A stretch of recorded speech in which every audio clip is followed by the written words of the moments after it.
नमस्कार मित्रों, मेरा ऑनलाइन क्लास के यूट्यूब चैनल पर आप सभी का स्वागत है। मित्रों, सबसे तेज और सबसे सटीक आंसर के साथ आइए चलिए चलते हैं उत्तर प्रदेश पुलिस भर्ती परीक्षा का प्रश्न पत्र हल करते हैं और देखते हैं कौन कौन सा क्वेश्चन आया था और उसका सही उत्तर क्या है।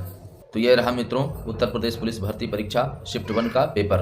मित्रों, आप अपनी सीरीज से इस प्रश्न को मिला सकते हैं। प्रश्न संख्या 1 से हल करना प्रारंभ करते हैं। आप अपनी सीरीज से इस प्रश्न को ढूंढ करके मिला सकते हैं। आपको आंसर मिलाना है और हम हल भी आपको बताएंगे।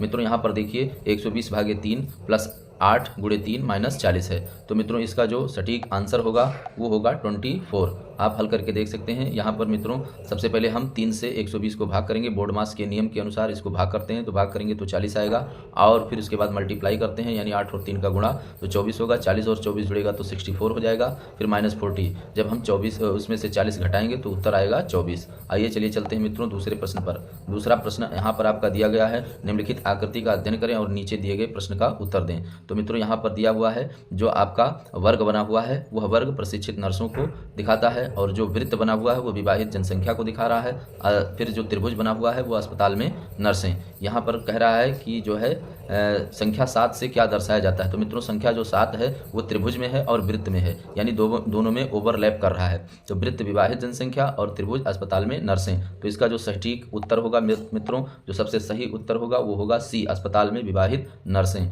यानी कि जो नर्सें अस्पताल में विवाहित हैं उनकी संख्या को ये दिखा रहा है। आइए चलिए चलते हैं मित्रों प्रश्न संख्या 3 पर।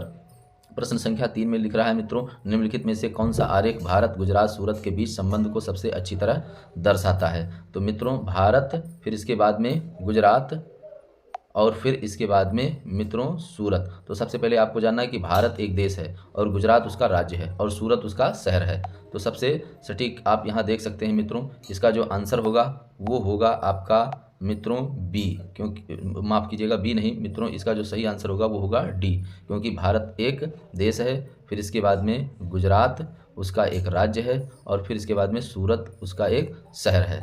तो आइए फिर इसके बाद प्रश्न संख्या चलते हैं 4 पर। तो 4 यहाँ मित्रों लिखा हुआ है, देख लीजिए। निम्नलिखित प्रश्न में एक शब्द दिया गया है, उसके बाद 4 अन्य शब्द दिए गए हैं जिनमें से एक दिए गए शब्द के अक्षरों का उपयोग करके बनाया जा सकता है, वह शब्द ढूंढें। तो यहाँ पर जो शब्द दिया है मित्रों उसका नाम है मेजरमेंट। यहाँ पर मेजरमेंट दिया है। तो सबसे पहला वाला ऑप्शन देखते हैं, इसमें आई है, तो आई होने के कारण ये विकल्प आपका कैंसिल हो जाता है। दूसरा मित्रों आपका दिया हुआ है बी में देख लीजिए डबल बार एस है, इसलिए ये भी विकल्प कैंसिल हो जाएगा।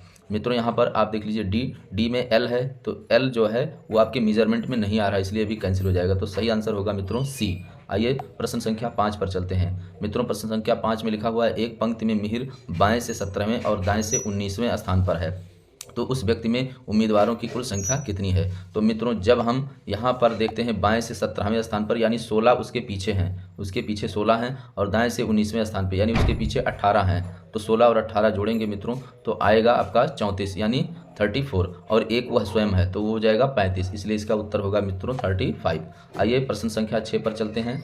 प्रश्न संख्या 6 मित्रों एक घनाभ है जिसके आयाम आपके देख रहे हैं 4 × 3 × 3 सेंटीमीटर हैं। आयाम 4 × 3 के विपरीत फलक पीले रंग से रंगे गए हैं। अन्य आयाम 4 × 3 के विपरीत फलक लाल रंग से रंगे गए हैं। आयाम 3 × 3 के विपरीत फलक हरे रंग में रंगे गए हैं। अब घनाभ को 1 सेंटीमीटर भुजा वाले छोटे घनों में काट लिया जाता है। ऐसे कितने छोटे घन हैं जिनके 3 फलक रंगीन हैं। तो मित्रों इस प्रश्न का उत्तर आपको हम बताते हैं। मित्रों ये घन से संबंधित प्रश्न है, तो इसका आंसर होगा मित्रों यहाँ पर देख सकते हैं, आपका आंसर होगा मित्रों 8, यानी इसका आंसर आपका हो जाएगा 8, यानी कि 8 इसका उत्तर हो जाएगा। आइए चलिए चलते हैं मित्रों दूसरे प्रश्न पर। तो ये रहा मित्रों 7वां प्रश्न। 7वें प्रश्न में लिखा हुआ है मित्रों, एक वैज्ञानिक एक सुरक्षित प्रयोगशाला के एक्सेस कोड को याद करने का प्रयास कर रहा है। उसे निम्नलिखित विवरण याद है। कोड अंक 5 से शुरू होता है, कोड 987 पर समाप्त होता है, दूसरा अंक और 3 का योग है, दूसरा अंक पहले अंक और 3 का योग है, तीसरा अंक दूसरे अंक का आधा है। अब इन स्थितियों में विचार करते हुए वैज्ञानिक ने प्रयोगशाला के लिए 4 संबंधित एक्सेस कोड निष्क्रिय किए हैं, उपयुक्त का पता लगाएं। तो मित्रों यहाँ पर जो इसका आंसर हो जाएगा वो हो जाएगा आपका ए नंबर ऑप्शन 584987, यानी कि लास्ट के आपके 987 हो जाएगा। पहला 5, दूसरा आपका 3 का योग करेंगे तो 5 3 8 और तीसरा आपका दूसरे का आधा तो 8 का आधा 4 हो जाएगा। तो इसका आंसर हो जाएगा मित्रों आपका 584987। आइए चलिए चलते हैं मित्रों दूसरे प्रश्न पर। तो मित्रों दूसरा प्रश्न देख लेते हैं क्या है। दूसरा प्रश्न मित्रों 9वें नंबर प्रश्न में दिया हुआ है, नीचे स्क्रॉल करके देख लेते हैं। माफ़ कीजिएगा 8वां नंबर प्रश्न है। नीचे प्रश्न में 2 कथन और उसके बाद फर्स्ट, सेकंड और थर्ड क्रमांकित 3 निष्कर्ष दिए गए हैं। आपको कथनों में दी गई सभी बातों को सत्य मानना है, फिर तीनों निष्कर्षों पर एक साथ विचार करना है और निर्णय लेना है कि उनमें से कौन से कथन में दी गई जानकारी उचित संदेश से परे तार्किक रूप से अनुसरण करता है। तो यहाँ लिखा हुआ है मित्रों, पहले पानी का कोई आकार नहीं होता, उसका आयतन होता है। ज्ञान पानी की तरह है जो एक तरफ से दूसरी तरफ बहता रहता है। यहाँ मित्रों अगर हम इसका आंसर देखें तो मित्रों इसका आंसर हो जाएगा फर्स्ट और थर्ड दोनों अनुसरण करते हैं। आइए चलते हैं प्रश्न संख्या 9 पर। तो ये रहा मित्रों प्रश्न संख्या 9। प्रश्न संख्या 9, इसमें 4 विकल्प दिए गए हैं। ये आपका जो चित्र है, इस चित्र से मिलान करना है कि कौन जो है इसको पन्ना पलटने के बाद इस पर मैच कर जाएगा। तो इसमें मित्रों आपका जो ऑप्शन होगा वो होगा आपका मित्रों पहला वाला, यानी कि बी नंबर ऑप्शन सही होगा। फिर इसके बाद में आइए मित्रों हम 10वें नंबर प्रश्न पर चलते हैं। ए बी की बहन है, सी बी की माँ है, डी सी का पिता है, ई डी की माँ है, तो ए डी से कैसे संबंधित है? तो मित्रों इसका जो उत्तर हो जाएगा वह हो जाएगा आपका पोती, यानी डी ऑप्शन सही होगा। आइए चलिए चलते हैं मित्रों 11 नंबर प्रश्न पर। 11 नंबर प्रश्न में दिया हुआ है वह विकल्प चुने जो दिए गए संयोजन की दर्पण छवि से काफ़ी मिलता जुलता है। तो दर्पण छवि से काफ़ी मिलता जुलता है मित्रों, ऑप्शन नंबर डी सही होगा इसका। आइए 12 नंबर प्रश्न पर।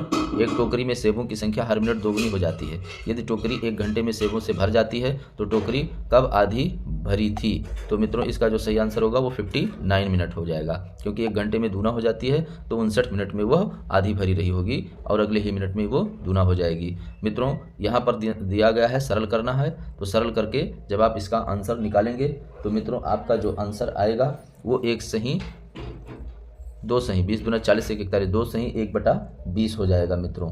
तो ये आपका आंसर हो जाएगा। आइए चलिए चलते हैं 15 नंबर प्रश्न पर। तो 15 नंबर प्रश्न में दिया गया है मित्रों कि निम्नलिखित में से कौन सा विकल्प नीचे दिए गए शब्दों का सार्थक क्रम होगा? तो मित्रों पहले थकान, दिन, काम, रात, नींद। तो मित्रों यहाँ पर देखना है जब दिन होता है तो काम होगा, काम के बाद थकान होगा, थकान के बाद रात होगी, रात में आपको नींद आएगी। तो मित्रों आपका जो हो जाएगा वह तीसरा पहले नंबर पर होगा, यानी कि थर्ड का 1 और उसके बाद में मित्रों आपका 5th यानी 2। तो यहाँ पर देख लीजिए थर्ड पहले नंबर पर थर्ड कहाँ मिल रहा है? ये ऑप्शन आपका गलत हो जाएगा, क्योंकि यहाँ पहले नंबर पर 1 है, फिर दूसरे नंबर पे 5 कहाँ मिल रहा है? तीनों में मिल रहा है। फिर तीसरे नंबर पर 1, तो 1 कहाँ मिल रहा है मित्रों? ये आपका ऑप्शन कट जाएगा, इन दोनों में से कोई सही होगा। फिर इसके बाद में दूसरे नंबर पर रात, तो दूसरा नंबर यानी कि थकान आपका 1 नंबर कहाँ है? इन दोनों विकल्पों में है। फिर इसके बाद में रात, तो रात यानी कि आपका हो जाएगा चौथा नंबर, तो ये विकल्प सी में मिल रहा है, विकल्प सी आपका सही होगा। आइए चलिए चलते हैं 16 नंबर प्रश्न पर। तो ये रहा मित्रों 17 नंबर का प्रश्न। 17 नंबर प्रश्न में देख लीजिए मित्रों लिखा हुआ है श्वेत प्रकाश कितने रंगों से मिलकर बना है? तो मित्रों इसका सही उत्तर होगा 7। मित्रों ग्रेट बैरियर रीफ निम्नलिखित में से किस देश के तट पर स्थित है? तो ये आपका मित्रों हो जाएगा फिलीपींस। आइए देख लेते हैं निम्नलिखित में से कौन 1946 में भारत की संविधान सभा के अध्यक्ष थे? तो संविधान सभा के अध्यक्ष मित्रों डॉक्टर राजेंद्र प्रसाद थे। आइए चलिए नीचे देख लेते हैं प्रयाग प्रशस्ति की रचना निम्नलिखित में से किसके द्वारा संस्कृत में की गई? तो इसका सही उत्तर होगा मित्रों हरिशेण। आइए नीचे देख लेते हैं अगले प्रश्न में 21 नंबर का प्रश्न। तो 21 नंबर निम्नलिखित में से कौन सी भारत के पूर्वी तट पर स्थित खारे पानी की सबसे बड़ी लैगून झील है? तो मित्रों इसका जो सटीक आंसर होगा वह है मित्रों आपका चिल्का झील। आइए आगे चलते हैं 22 नंबर प्रश्न पर देख लेते हैं। बैलाडिला की पहाड़ियाँ बैल के कुबड़ की तरह दिखती हैं। पहाड़ियों की यह श्रृंखला भारत के निम्नलिखित में से किस राज्य में स्थित है? तो यहाँ मित्रों बैलाडिला की पहाड़ियाँ बैल के कुबड़ की तरह से दिखती हैं। तो ये आपका किस जो है श्रृंखला भारत के निम्नलिखित में से किस राज्य में स्थित है? तो यह मित्रों आपका होगा तमिलनाडु। आइए देख लेते हैं अगला प्रश्न 23 नंबर निम्नलिखित में से किसके द्वारा निर्मित समुद्र के एक संकीर्ण चैनल द्वारा श्रीलंका भारत से अलग होता है? तो मित्रों यहाँ पर देख लीजिए चैनल लिखा हुआ है, तो ये हो जाएगा आपका 8 डिग्री चैनल। फिर इसके बाद में आइए अगला प्रश्न देख लेते हैं। सोनपुर पशु मेला हर साल भारत के निम्नलिखित में से किस राज्य में आयोजित होने वाला एक सांस्कृतिक कार्यक्रम है? तो उत्तर होगा मित्रों बिहार। इसका सही आंसर बिहार होगा। अंगूर की खेती, उपज और कटाई को निम्नलिखित में से किस नाम से जाना जाता है? तो इसका मित्रों सही उत्तर हो जाएगा आपका विटिकल्चर। फिर आइए चलते हैं 26 नंबर प्रश्न पर। मित्रों प्रश्न संख्या 27, भारत में जनगणना संगठन के लिए सर्वोच्च पद कौन सा है? तो मित्रों सर्वोच्च पद आपका होता है महारजिस्ट्रार और जनगणना आयुक्त भारत। आइए अगला प्रश्न देख लेते हैं मित्रों। कुमार संभवम निम्नलिखित में से किस लेखक की साहित्यिक कृति है? तो यह होगा आपका महाकवि कालिदास का। फिर इसके बाद में 29 नंबर, विश्व पुस्तक दिवस प्रत्येक वर्ष निम्नलिखित में से कब मनाया जाता है। तो आइए इस प्रश्न को देख लेते हैं मित्रों। विश्व स्वास्थ्य संगठन WHO का मुख्यालय निम्नलिखित में से किस स्थान पर स्थित है। तो इसका मित्रों सही उत्तर होगा जिनेवा, स्विट्जरलैंड। और आइए 31 नंबर प्रश्न पर देख लेते हैं। किसी देश की शहरी क्षेत्रों में रहने वाली आनुपातिक जनसंख्या में वृद्धि को निम्नलिखित में से क्या कहा जाता है। तो मित्रों इसका सही उत्तर हो जाएगा आपका शहरीकरण। आइए देख लेते हैं। नेशनल एल्युमिनियम कंपनी नालको जो लिमिटेड है कि पंजीकृत कार्यालय निम्नलिखित में से किस स्थान पर है। तो इसका मित्रों आपका सही उत्तर होगा भुवनेश्वर, उड़ीसा में है, भुवनेश्वर में। आइए अगला प्रश्न देख लेते हैं मित्रों। ये रहा मित्रों अगला प्रश्न 33 नंबर, निम्नलिखित में से कौन सा उत्तर प्रदेश का राज्य वृक्ष है। तो मित्रों राज्य वृक्ष है आपका अशोक। फिर इसके बाद में आप देख लेते हैं सुरहाताल प्रसिद्ध अभ्यारण्य है जिसमें साइबेरिया और अन्य ठंडे क्षेत्रों से कई प्रवासी पक्षी भी आते हैं। उत्तर प्रदेश के निम्नलिखित में से किस जिले में स्थित है। तो इसका सही उत्तर होगा मित्रों बलिया जिला हो जाएगा। आइए 35 नंबर देख लेते हैं। निम्नलिखित में से कौन सा सोशल मीडिया प्लेटफॉर्म पेशेवर नेटवर्किंग और नौकरी तलाशने के लिए सबसे उपयुक्त है। तो सबसे उपयुक्त है मित्रों यहाँ पर हो जाएगा लिंक्डइन। फिर इसके बाद में अगला प्रश्न है उत्तर प्रदेश में स्थित भदोही जनपद में से किस कला के लिए प्रसिद्ध है। तो भदोही जनपद आपका मित्रों कालीन बुनाई के लिए सबसे ज़्यादा प्रसिद्ध है। आइए अगला प्रश्न देख लेते हैं 37 नंबर का। अकबर का मकबरा निम्नलिखित में से किस स्थान पर स्थित है। तो ये सिकंदरा, आगरा जो डिस्ट्रिक्ट है उसके सिकंदरा में स्थित है। फिर इसके बाद में मित्रों निम्नलिखित में से उत्तर प्रदेश का कौन सा प्रसिद्ध लोक नृत्य धान और मक्के की खेती के दौरान किया जाता है। तो ये है मित्रों आपका लोक नृत्य, यहाँ पर देख लीजिए कजरी। फिर इसके बाद में आइए बनारस हिंदू विश्वविद्यालय की स्थापना पंडित मदन मोहन मालवीय ने निम्नलिखित में से किसके सहयोग से की थी। तो इसका सही उत्तर हो जाएगा मित्रों डॉक्टर एनी बेसेंट। आइए 40 नंबर, मथुरा निम्नलिखित में से किसकी जन्मस्थली है जिसे ब्रजभूमि के नाम से भी जाना जाता है। तो मित्रों ये होगा आपका भगवान कृष्ण। आइए अगला प्रश्न देख लेते हैं 41 का। तो ये रहा मित्रों 41 नंबर का प्रश्न। निवेश मित्र मोबाइल एप्लीकेशन भारत के निम्नलिखित में से किस राज्य की एक पहल है। तो यह है उत्तर प्रदेश। विमुद्रीकरण को निम्नलिखित में से किस नाम से भी जाना जाता है। तो मित्रों हो जाएगा कैशलेस।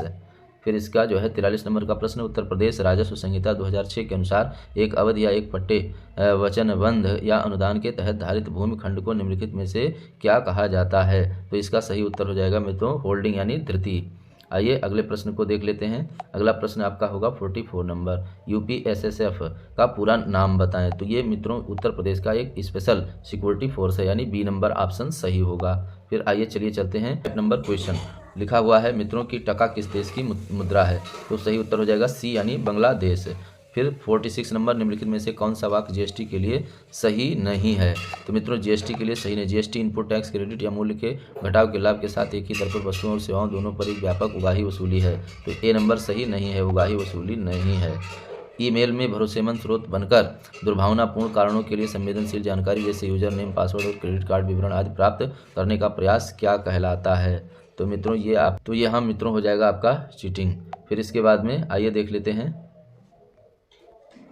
इसका 48 हाल ही में श्री अमित शाह। तो यहाँ पर देख लीजिए मित्रों, यहाँ पर इसका जो आंसर हो जाएगा वो हो जाएगा आपका गांधीनगर। फिर आइए 49 नंबर क्वेश्चन देख लेते हैं। निम्नलिखित में से कौन सा पुरस्कार सहकारी और दुग्ध उत्पादन। तो ये आपका मित्रों दुग्ध उत्पादन राष्ट्रीय गोपाल रत्न पुरस्कार। फिर इसके बाद में 50 नंबर क्वेश्चन देख लेते हैं मित्रों। निम्नलिखित में से कौन सा बंदरगाह कच्छ गुजरात में स्थित है। तो मित्रों ये आपका हो जाएगा कांडला। तो मित्रों इससे आगे के प्रश्नों को हम अपने अगले वीडियो में लेकर बहुत जल्द आ रहे हैं। आप निश्चित ही आप हमारे चैनल को सब्सक्राइब कीजिए और अगला वीडियो बहुत ही जल्द आपको मिलेगा। धन्यवाद।